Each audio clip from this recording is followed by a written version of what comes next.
So this session is called Innovative Government Collaborations and Funding Strategies. Thank you, panelists, for joining us. I'm going to hand it over to moderator for this session, Patrick Howell. Thank you, Heather. And good afternoon, everyone. As we are coming into our last session of the SCDRP 9th annual meeting, I first want to thank you all for being here, for contributing to the energy that we've had here these last couple of days, for the knowledge exchange, for the partnerships that have inevitably happened around these small tables. And thanks for sticking around to this very last session for us. Surely it's going to be the crown jewel of the agenda. I mean, really, we do have a rock star panel here. We've got public sector, we've got private sector, we've got small communities, we've got large urban communities. So a really diverse perspective to talk about some really important issues. What we really want to tackle in this particular session is looking at ways that we can kind of think about collaboration. Collaboration has been the central theme of the last couple of days, right? And so now I think we want to take it a step further. We want to hear some actual examples of how we have put together some innovative collaborations and innovative partnerships, how we've brought together seemingly disparate sectors and disparate stakeholders together for a common purpose. I think just to make things fun, we're going to add in funding and finance to this conversation as well. And so buckle up. I want to start with just providing an opportunity for each of our panelists to introduce themselves. Karina, I think we'll start with you if you can. Sure. Are we going to do our slides? Oh, yes. Sorry, I should have taken this one. Do we have our slides, or are we going to hit the group and green button? Perfect. All right. Not mine, but all right. Oh, that's you? Sure. Don't want to mess up the order. Switch it out and I will start. Hello, my name is Yanel the Angel. I am originally from Puerto Rico. I work for Perkins&Will. We are the second largest architectural firm in the world. And after Hurricane Irma and Maria devastated Puerto Rico, I had a deep awakening, which I share with many of my colleagues. At that time, Perkins&Will had a nonprofit organization called Area Research, and we said, well, we can do something of scale. And that something of scale became ResilientSEE Puerto Rico, which is our first and pilot, and now we are in other places. It's really a platform to converge private sector, nonprofits, academia, and government to do really the silo complex problems, and we provide pro bono design and planning for communities that cannot afford that. And in doing so, really position them to be able to get funds or continue to grow their capacity. Started in 2018, so you can see here in the slide a range of projects. We have touched island-wide analysis, municipalities, smaller communities, a lot of educational components to it. Then earthquake happens, continue on the educational, and super happy to say that we were able to help a community secure $8.7 million for a new community center. I will hope to talk about that a little bit more. So please visit the site. Everything we do is in collaboration. We never do anything alone. And if you go to the next slide, it takes a lot of patience, grit, and love to do this work. And this is the best part of it, really being there as co-authors with the community, because the community, they are the experts.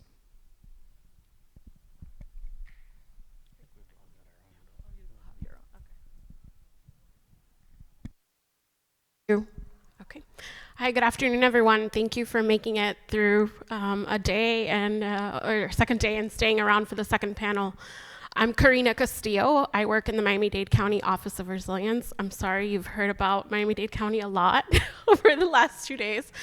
And I'm really grateful to be here with my fellow panelists. Patrick, thank you so much for getting us organized. We said we would do like one slide about ourselves and one slide about our jobs, our office, and the work that we do. So a little bit about myself. I've been in the Office of Resilience for about almost 7 years, 6.5. And I've had the pleasure of kind of having a very diverse background.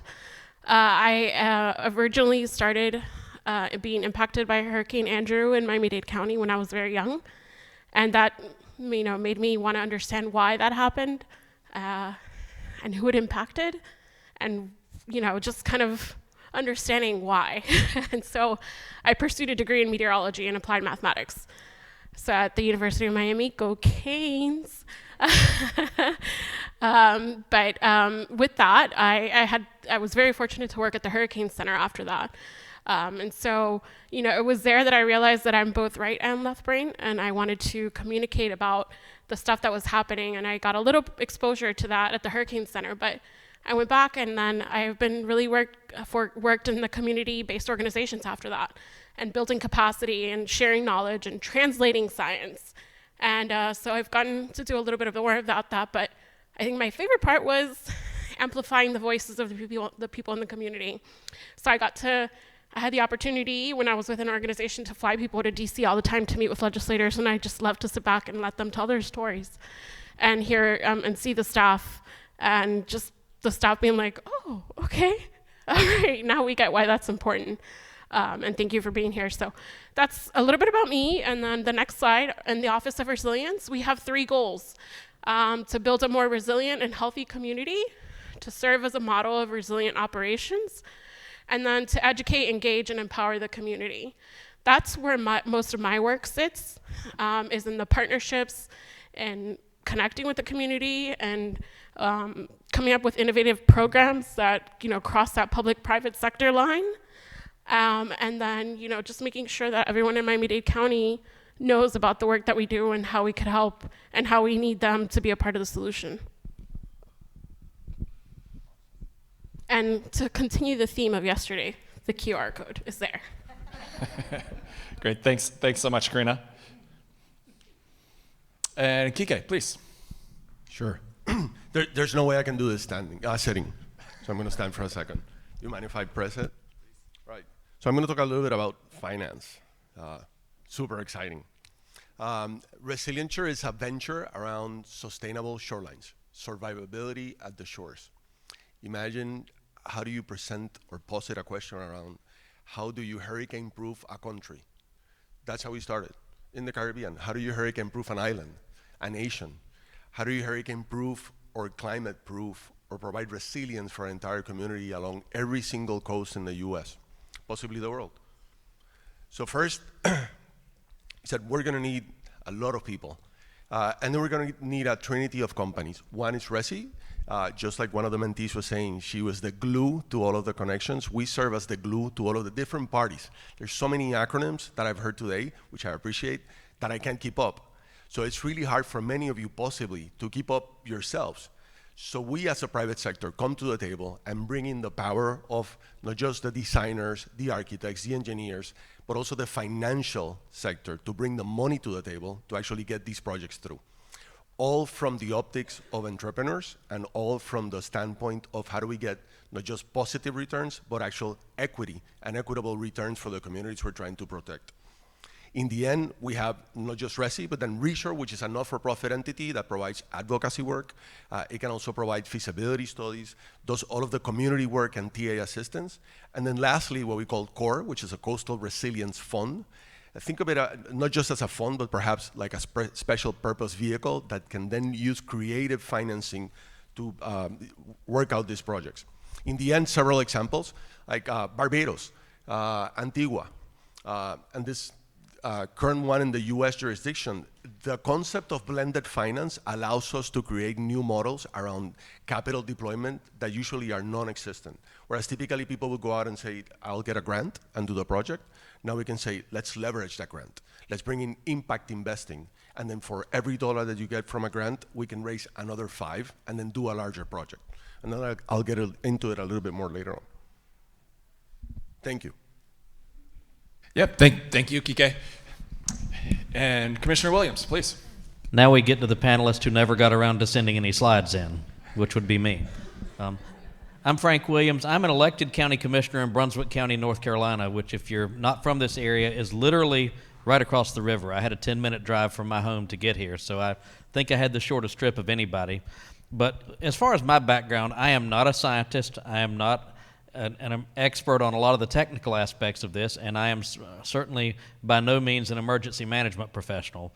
What I am is indicative of a lot of the other elected officials who are just moving along doing our jobs, and then, just like all of you who named a specific storm, we have an event that comes along that changes the way we look at everything. And I grew up here, so I grew up around hurricanes, but it's a little different when you're the chairman of the Brunswick County Board of Commissioners and Hurricane Florence comes, and some of you have probably heard of Florence, and she spent about 3 days sitting right here, dropped 36 inches of rain right here where you sit now, worst flooding we've ever seen in this area, most that I know of that's ever happened here.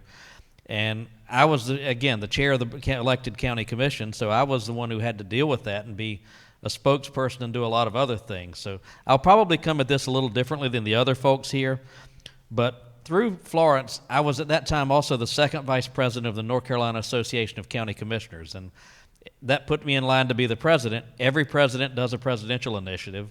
Mine was determined that weekend. It was what I call 100 Counties Prepared. And we created a training program to educate elected county commissioners on what our job is and what our job is not during an emergency, because unlike the professionals who do this, it's not what we do every day, and it's not what we're trained to do. And through that, I wound up getting involved in the National Association of Counties and was first a member, and am now the chair of something called the NACO Resilient Counties Advisory Board, and that's how I connected with Patrick, and was recently also appointed to the National Association of Counties, this is a mouthful, Intergovernmental Task Force for Disaster Reform, which is a mouthful, and I may have actually not gotten that 100% correct, but you get the idea. But professionally, I'm a PR guy, so I come at a lot of this through communication, and the things you'll hear me talk about will be, and I'm going to pull a couple of things specifically from your organization's mission. I read the mission statement a minute ago. Network, that's a big part of it. Disaster recovery and resilience. I'll probably focus more on that than on the other aspect. And then partnerships, and I'll talk more about that as we get into the questions. Thank you for having me. Great, thank you, Commissioner, and to all of our panelists. And so, as I mentioned, we're going to try to cover a lot of ground here, from small counties to large, or small communities to large communities, everything in between. I want to kick us off with the small community discussion. And so, Yanel, I want to turn to you for this question. I think all of us are probably pretty familiar with some of the constraints and the challenges that small communities have, right? It could be capacity, it could be know-how and expertise, yet they experience the same type of effects that other communities that have access to those resources and expertise do. And so how, in your experience, thinking about your work with ResilientSEE and in Puerto Rico, how have you been able to, one, identify the right partners, and then kind of bring them into the fold and get them moving in the same direction for positive outcomes? That is a very important question, because identifying partners is key. You need to have, for us, coming in as the private sector, but in reality coming in as a conglomerate or an alliance of many sectors coming together, a huge responsibility. I mean, I'm asking favors for people that have expertise in very particular areas to come and service a community. So I need certainty that the community is present and ready to receive the help. So the capacity building became a huge issue. And for those that didn't have the capacity, we will partner them with an organization that did have the capacity so that they can take that information and do something with it. In fact, philanthropy in general doesn't want to fund anything when an organization is or a community is not organized, because they don't have the certainty that things will happen. So we have to come in and really educate and help the community build kind of a framework for that to happen. In our case, we have serviced communities of every scale. I will say the most successful collaborations are the ones where we are able to do to weave the municipality and the mayor's commitment to that community leaders, but also, other organizations, and agencies that can come, including FEMA, come in and help. And of course, the private sector, I just pick up the phone and make all the favor calls. Everyone wants to help. It's really rare for someone to say, I cannot take a project on. So you mentioned, this is a question a bit crowdsourced from our prep. I will say capacity, expertise, and today our keynote speaker said honor, live experience, and expertise. And I will say that you have to change your focus, and you don't come into a community parachuting your ideas, but really understanding and listening first. The funding part, which you will cover thoroughly, so I'm gonna go to the next one. It's resource awareness. You don't know what you don't know, so you don't know where to look for. And having an alliance of organizations, we can lean on each other for those connections and be the matchmakers for the best resources that a community might need. And I will say an inclusive engagement is critical. I was really inspired by Anita yesterday when she shared her lived experience. It was really touching. I will never forget your testimony. And today we talked about integrity, meet people where they are. Trust cannot be imposed. It has to be constructed. And for us, that inclusive engagement is about what I was saying earlier, co-authorship. So I will leave you with my 10 top lessons from engaging with smaller communities and actually even municipalities. Community as expert. Check your bias. Set clear expectations. Nothing is more frustrating to a community. They roll their eyes, here they come again, so you just want what? Information, and you're gonna leave. So we have to set the expectations. We are here to do X, we're gonna take you all the way to here, and at this point we're gonna do a handshake, and it's gonna be this other group that's gonna take you to the finish line. Deliver excellence. Because we're doing pro bono work, that doesn't mean the work is lesser. We're professionals and we're delivering at the highest quality. I will tell you, just at Perkins&Will, over 2 million pro bono service hours were donated or have been donated up to now.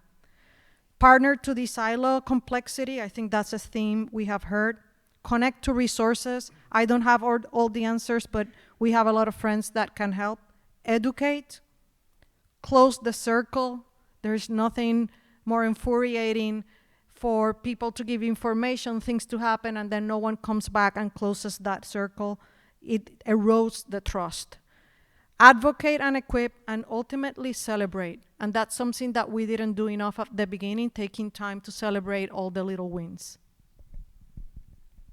Yeah, I really like that last point, especially, I think, because sometimes we can get so caught up in the work itself and what's coming next that we forget that we are actually making progress along the way, right? And I also liked putting the onus of partnership on both parties, right? There are expectations of us as we go into community, but similarly there are expectations of the partnerships and the organizations that we engage with. And what really stood out for me was commitment. Because some organizations may like to think they are committed, but when push comes to shove, they might not be as in the project as you are. So good things to look out for. Thank you for that.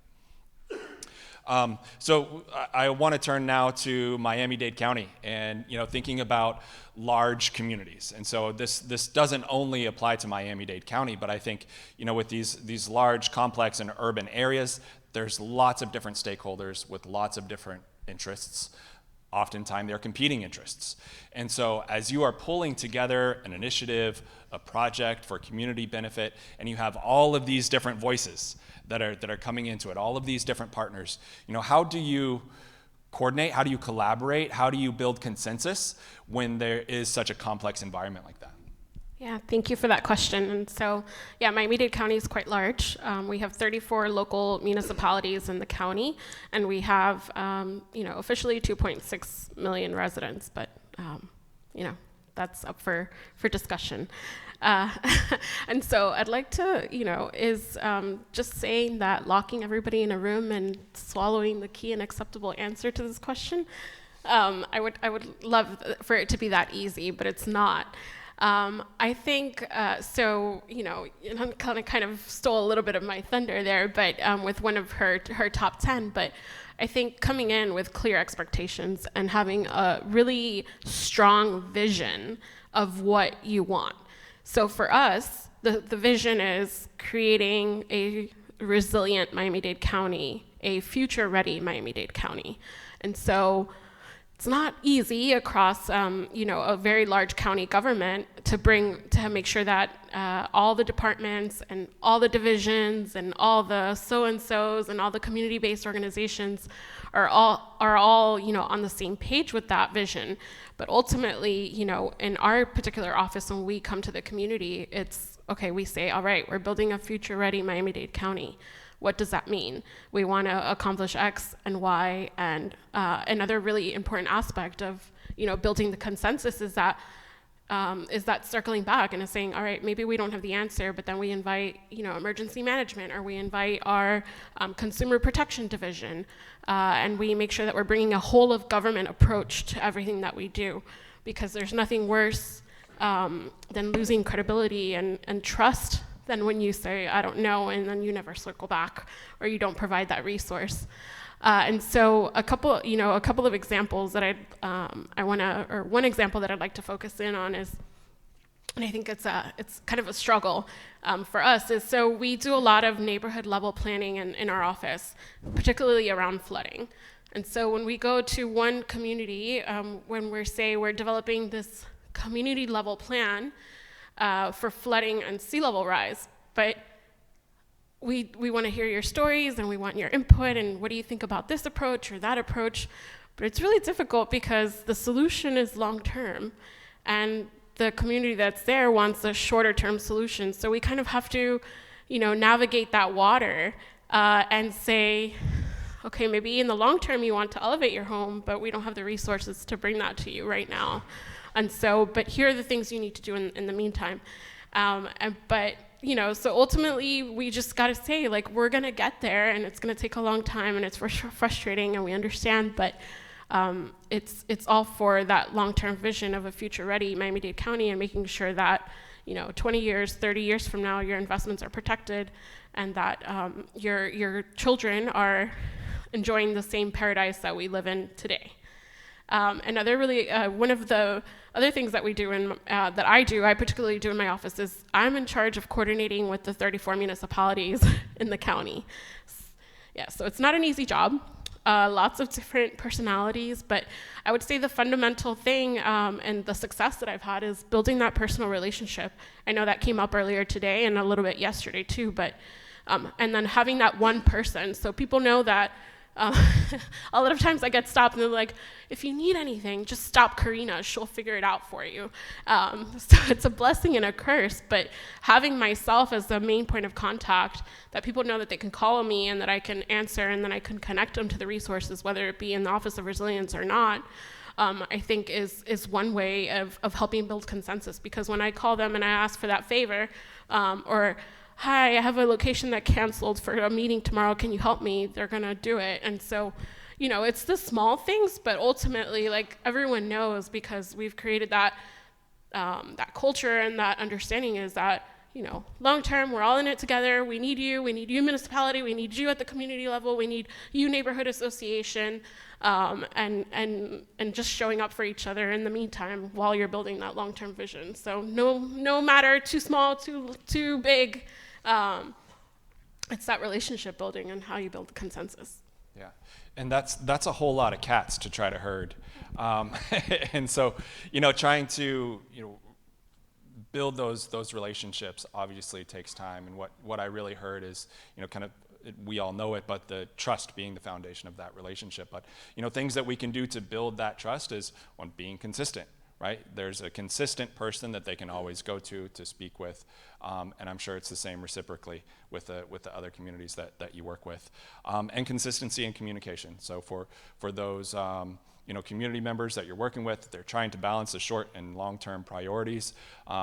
Consistency in communication will build the trust to know that, hey, if you're really trying to prioritize these long-term investments, that they'll believe your word that it's going to have some short-term impact as well. So thank you.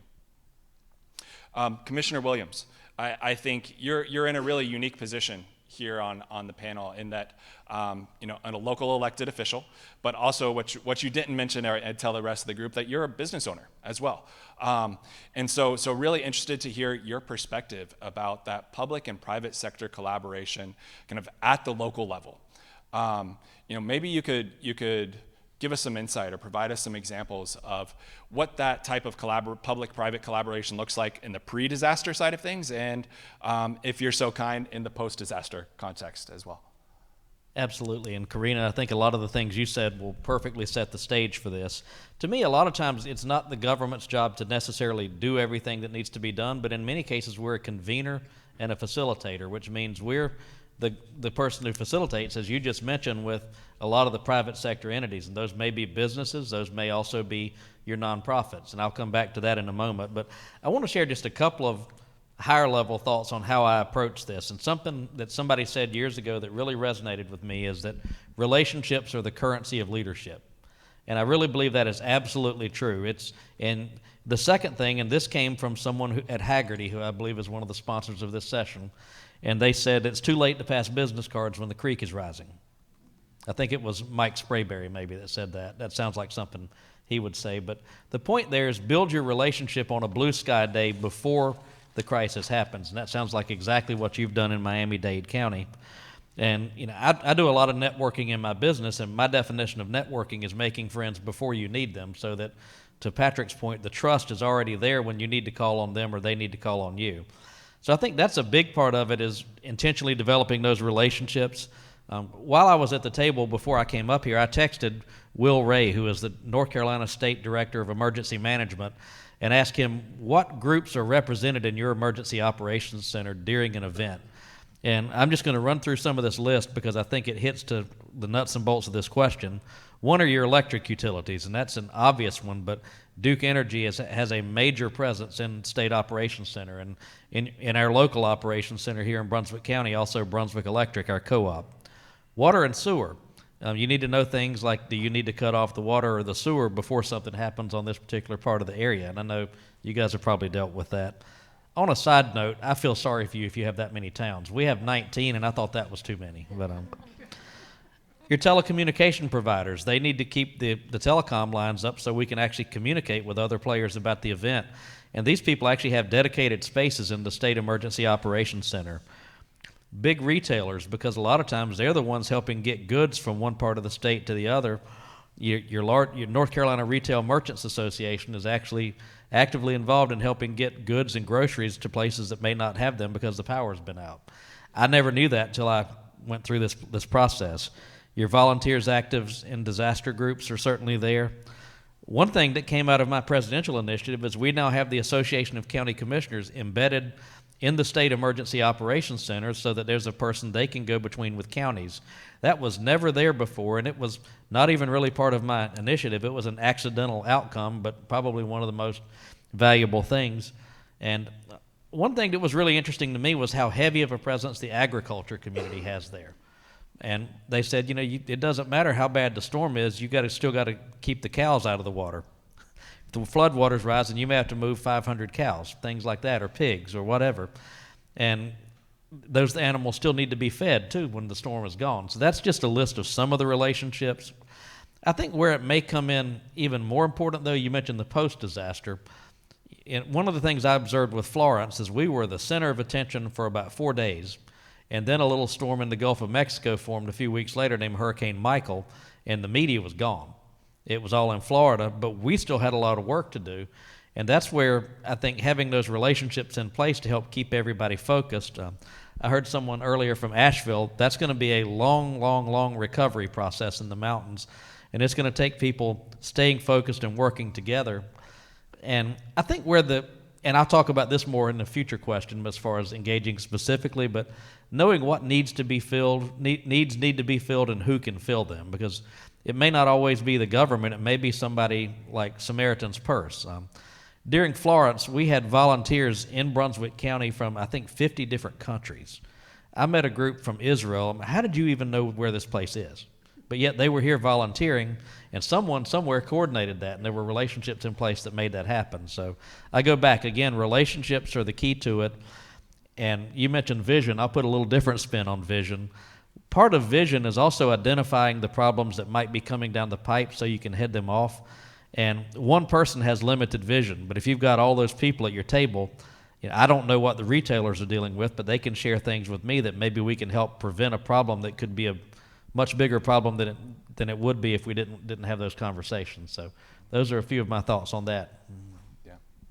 No, that's really good, and I like the idea of public sector doing what they can, but then also serving as a convener to help fill in those gaps. And I believe you spoke of it earlier as community partners being force multipliers, right? And so I think that I really love that concept of being the convener, the facilitator, to really leverage those other areas of expertise and resources and capacities that you have out there in the community.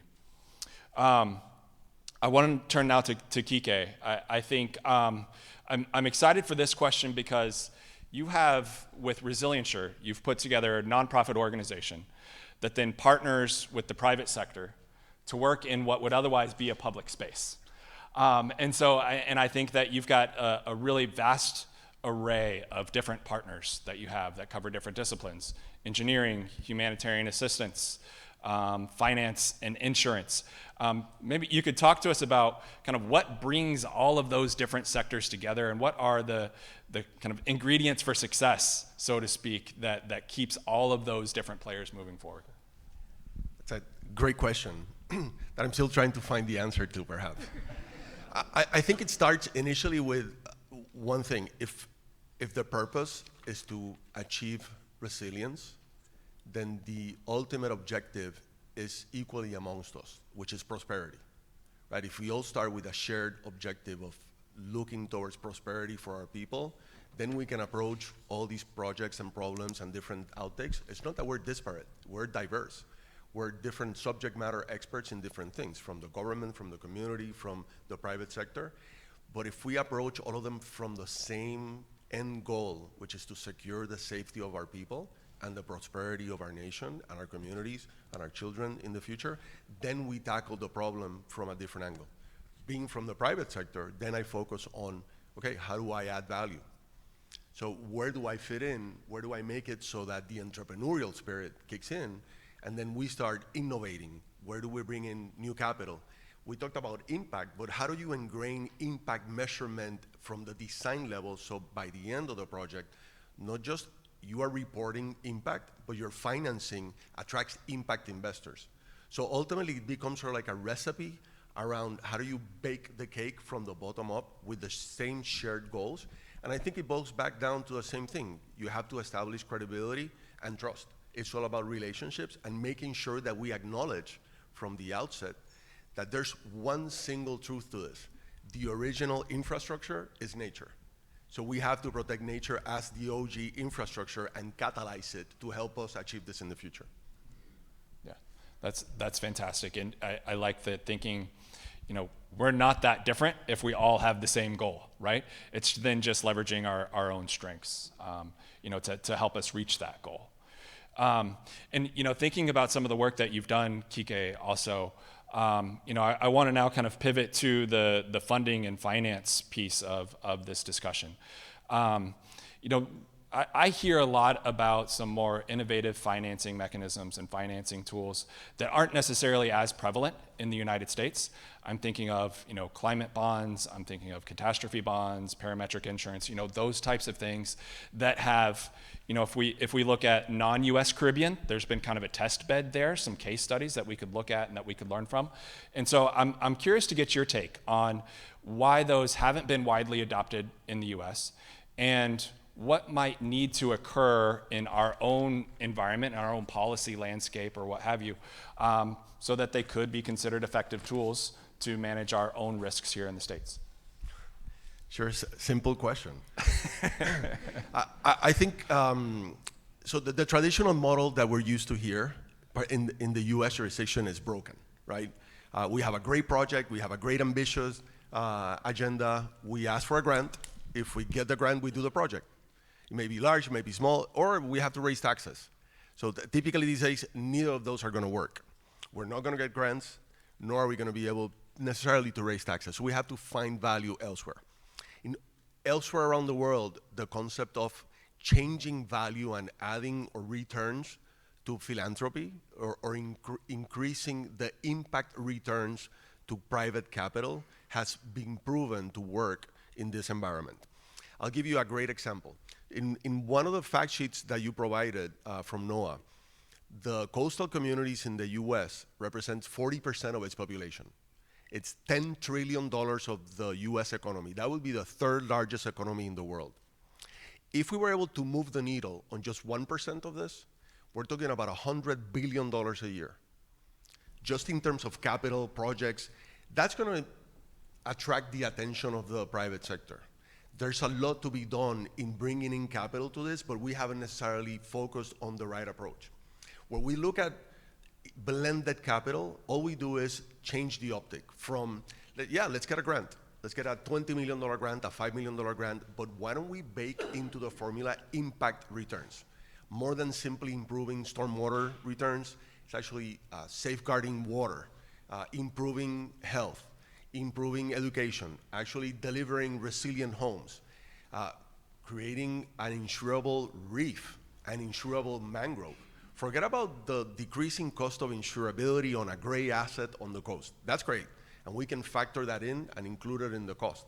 But what if we get insurance companies to actually insure the mangroves that are going to protect those gray assets at 20 or 70% times more than any other type of feature?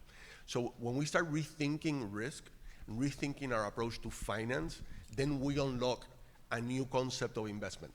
Just as there's $100 billion at just 1% of this, last year alone, there was $1.5 trillion worth of assets managed by impact investors alone.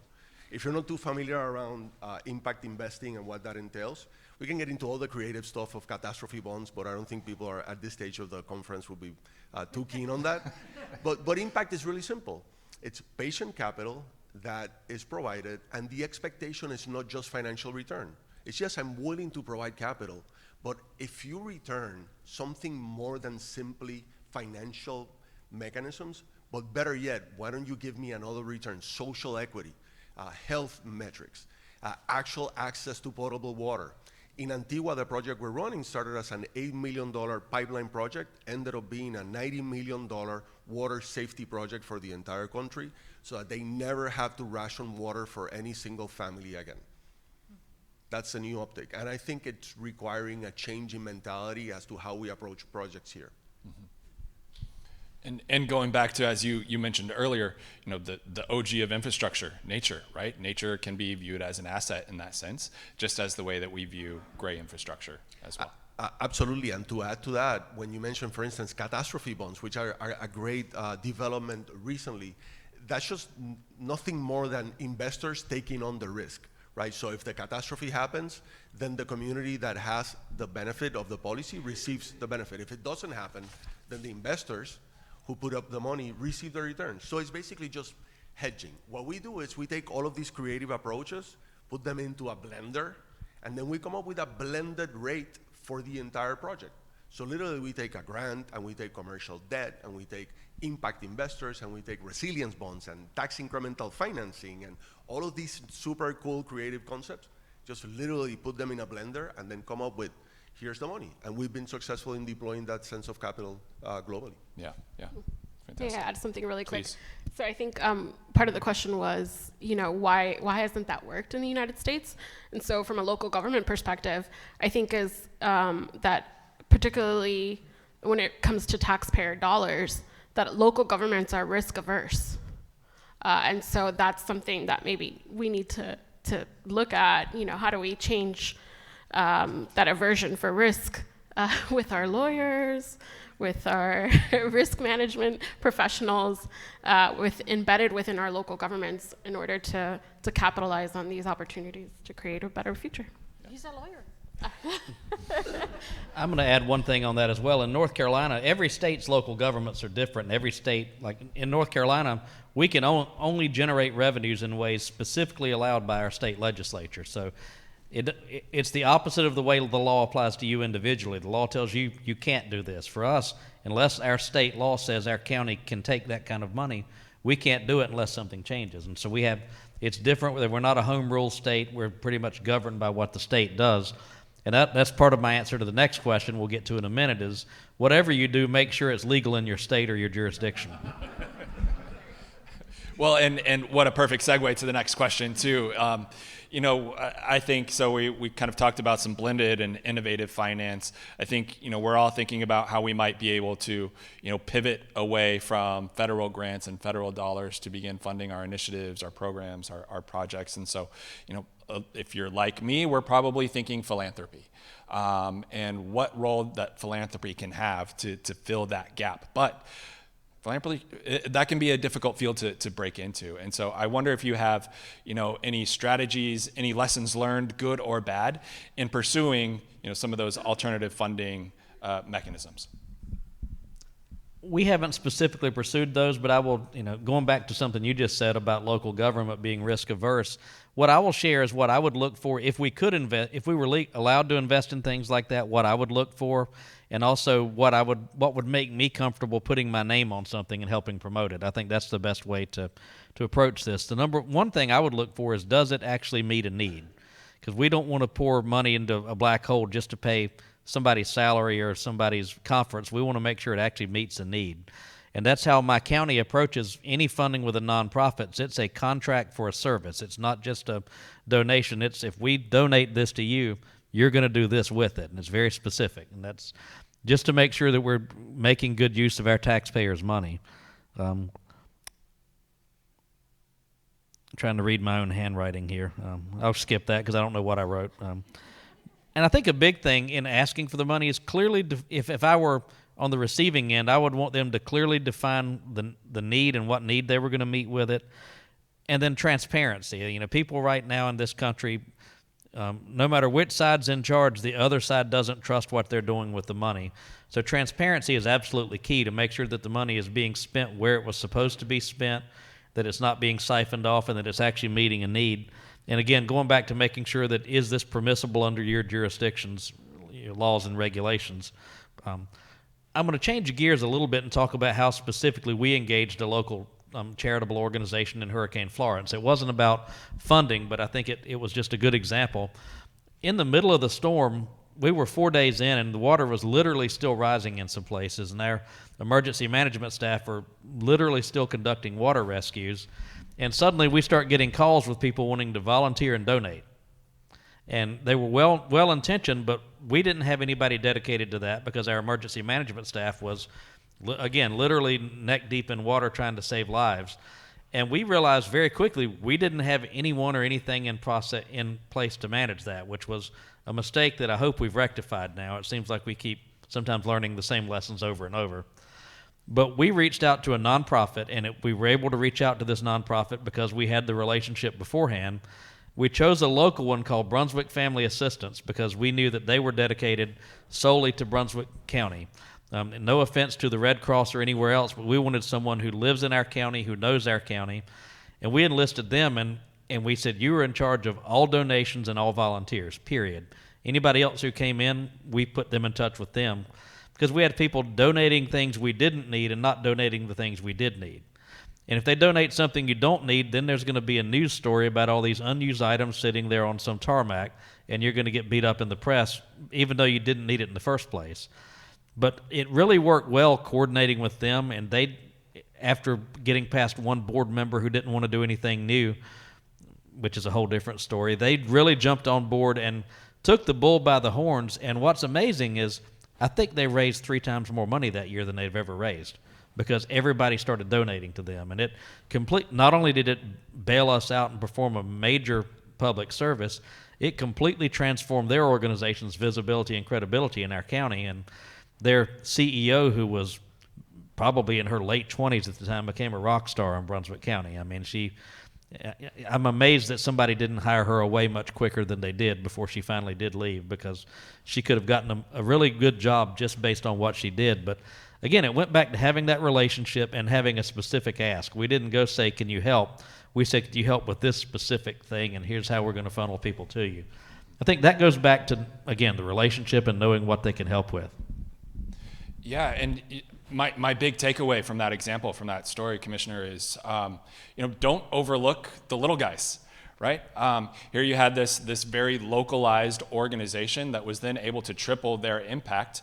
I know from my own perspective, and as I'm strategizing what I'm going to do and how I'm going to fund my own projects, I'm thinking of, the really large, the Kresge's and the Robert Johnson Woods, all of those really large national foundations and philanthropies. But yeah, let's not forget the little guys and the impact that they can have in our communities as well. And sometimes the big guys don't want to be told they have to interact with the little guy, but it was a matter of we had to stick with that, because we didn't need 10 people trying to run the volunteer operation. There had to be one entity in charge of it, and we candidly didn't want it to be someone who, just as we got them trained, was going to be shipped off to another county, which is what happens when you deal with national groups. They bring in people from other areas, and then they leave, just as you get them used to your county. And every place is different. One thing we say in county world is if you've been to one county, you have been to one county. I live 10 minutes from here. My county could not be more different than the one where we currently sit, even though we're literally right across the river. They are two extremely different places in terms of infrastructure, population, everything else. Any other thoughts from the panel on kind of philanthropy and how we can fill this funding gap?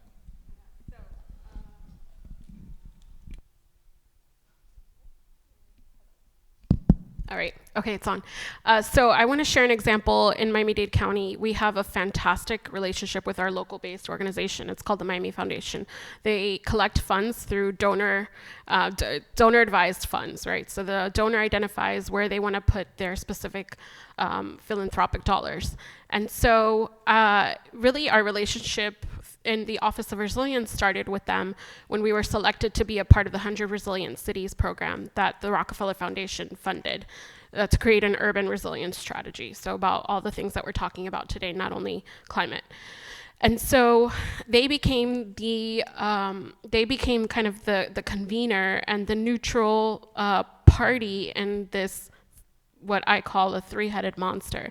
So when we were accepted into the program, we applied as the Miami-Dade County, the City of Miami, and the City of Miami Beach. And so we needed neutral ground. And so the Miami Foundation stepped in to fill that role, and they helped coordinate the application, they helped coordinate the weekly meetings that we had, and they helped coordinate the rollout of our strategy. And since then, that relationship continues to grow stronger. They have now become the county's official grantor to community-based organizations doing environmental education. And so we as the county, we say we feel like the community-based, these are our priorities for this year, water quality, sea level rise, and extreme heat, let's say. And so they become kind of, that neutral party, and they sit on our implementation team of our resilience strategy. And so they are also able to help us connect easier to those community-based organizations that are on the smaller side that maybe we don't know about. And so again, it's amplifying that message, and really it's interesting because when I first started in this work in the county, I would knock on their door and I would say, okay, don't forget to fund climate. I chased down the program officer at a conference. I promise I did that. And I said, remember this organization, we're doing great work, we're small.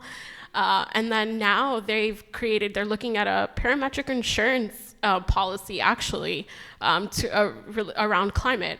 They're doing the community-based organization grants.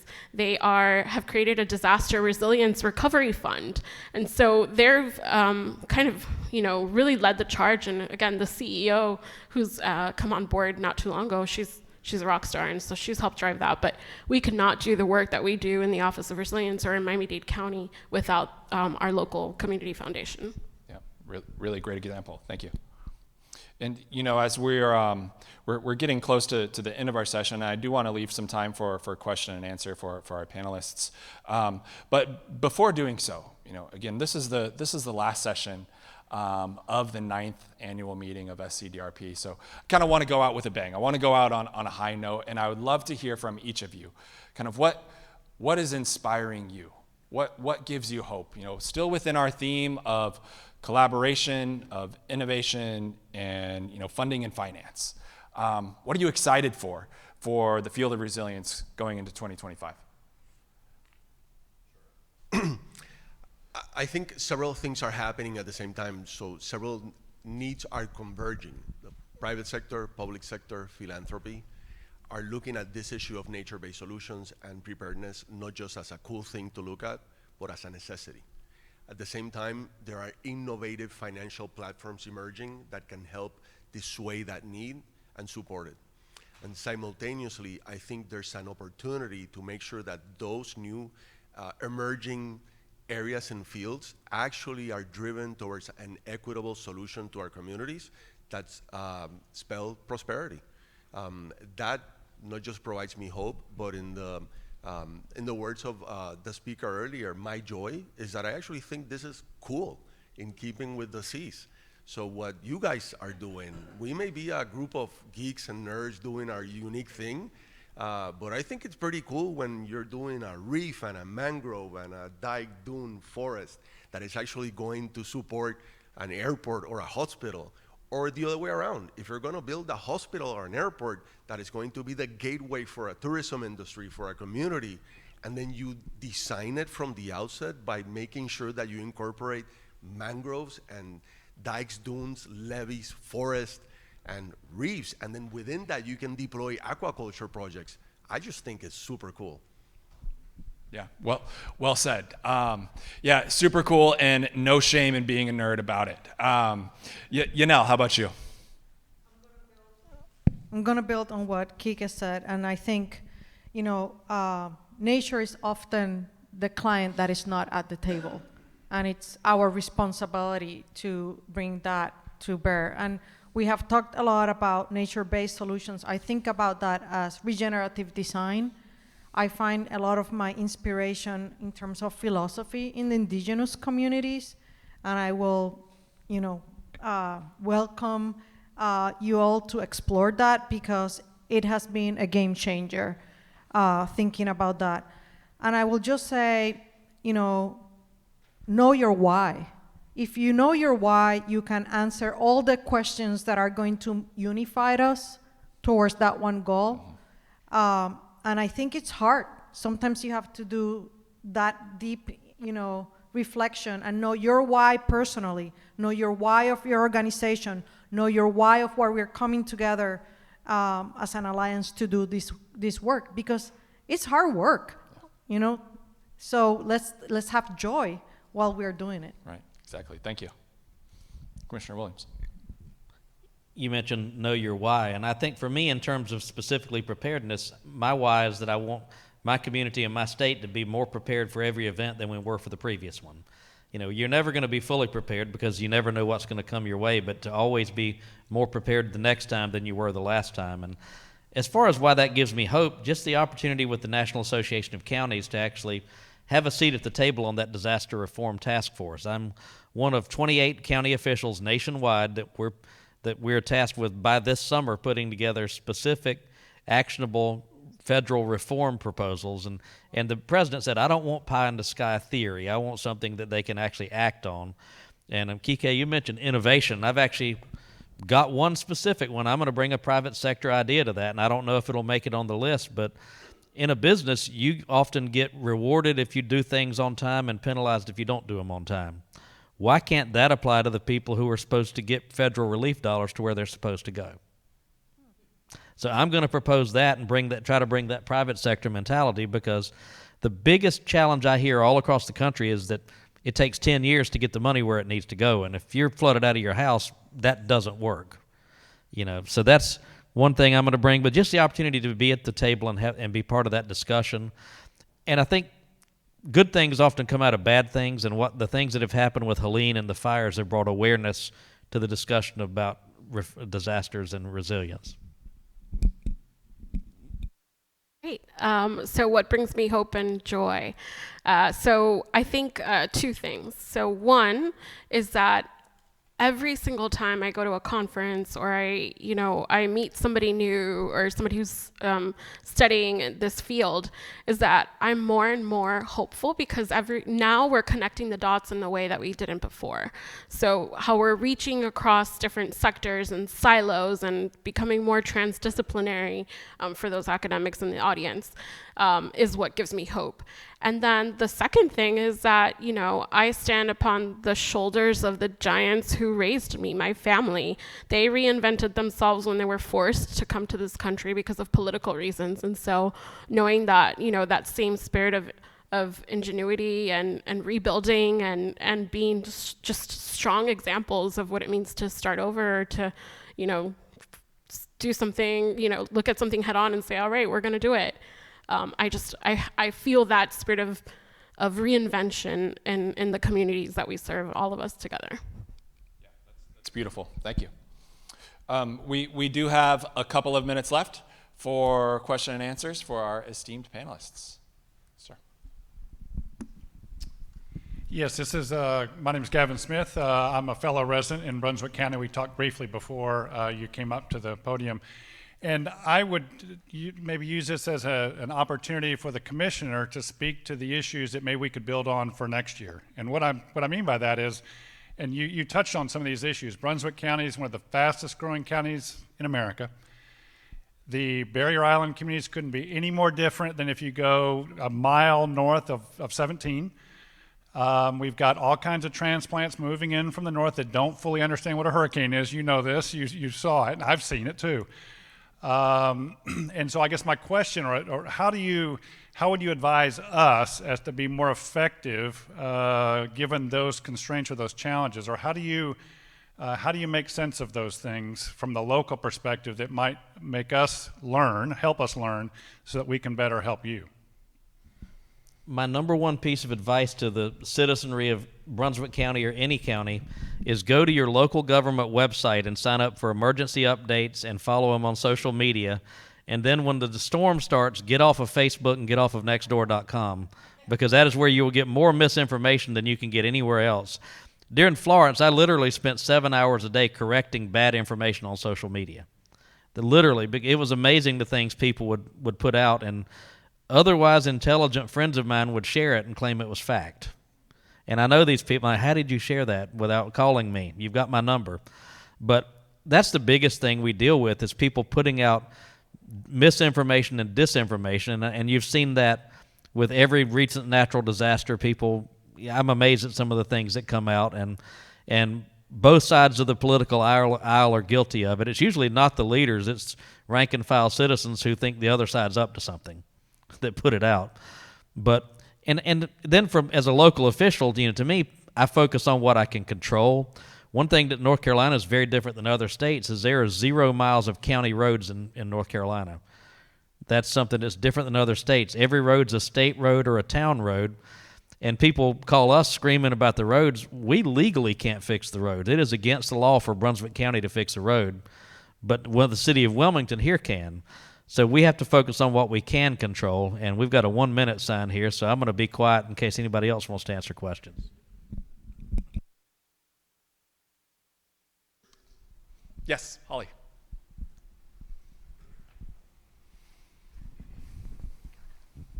Thank you, Holly Jansen Schmidt with Jacobs.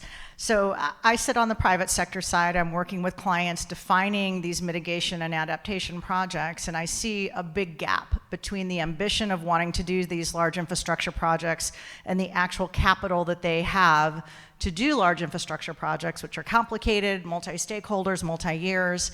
And so we work with Quique, right? And this has been a question we keep saying. We can bring these innovative financing solutions to communities, but if you're legally not allowed, if your community is risk averse, if it's complicated and therefore it's intimidating, how do we get over that hurdle? How do we convince communities that there are private equity and entities and partners that just want a pipeline of these positive projects that deliver resilience, but they can't get to the actual clients because of these complexities, because it's new.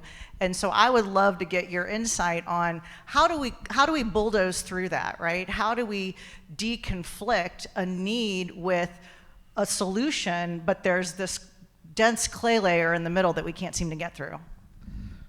I would start with the staff level leadership that's in charge of that. A lot of times people come to us as the electeds, and usually if it's anything that's out like that, it's been vetted by our engineering or utility staff or whatever staff before it ever makes it to our board.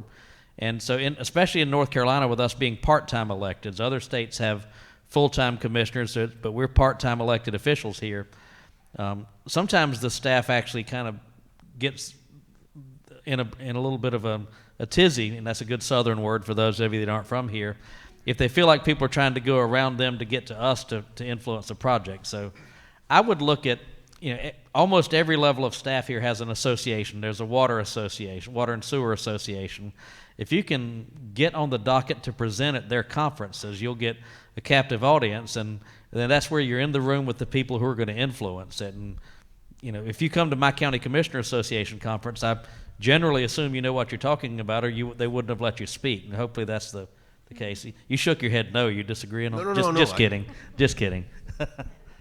But yeah, generally that's a great way to get in with those first level decision makers, because my decision making on that's usually purely budgetary at that point.